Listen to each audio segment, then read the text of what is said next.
Alright guys, good afternoon. This is Daddy Vic at kasama siyempre si... Pangalan mo? Elijah. At ikaw, pangalan mo? Zion. Okay, kasama ko po ang aking dalawang sigiting para po sa isang vlog. Okay, asan tayo ngayon?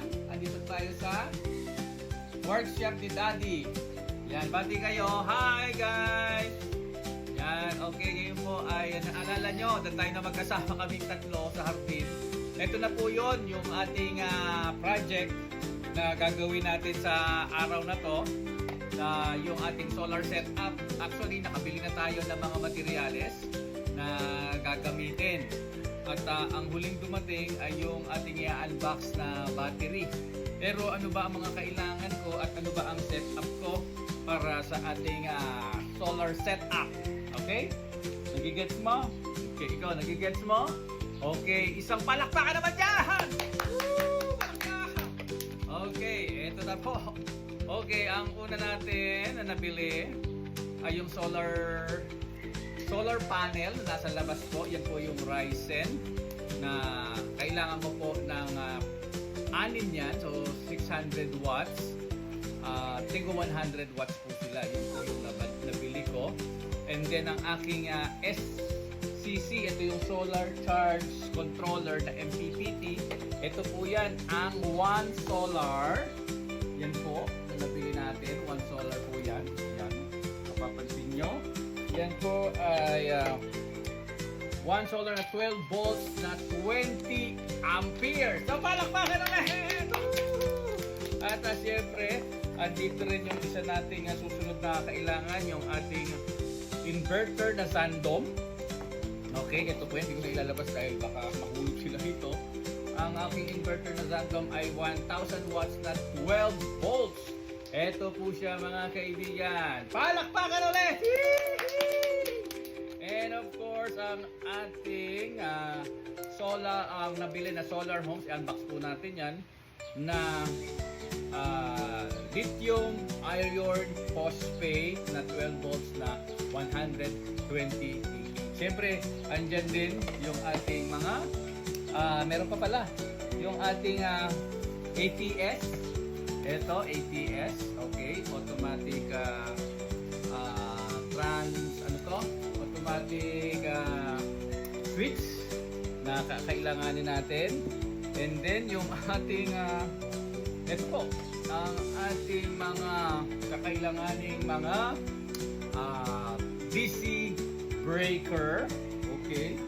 So, kasama po dito. Ito po ay pagmumulan galing sa solar panel papunta dito. At nakita nyo may SPD. At yan yung dalawang kanyang circuit breaker para sa battery. Okay. And papuntang inverter. At inverter naman na kasama rin dito ang kanyang yung ating digital na voltmeter. Okay? So, ito pa. Ano ito? Hindi ito kasali na.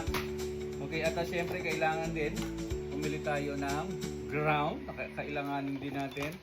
At yung ginawa natin na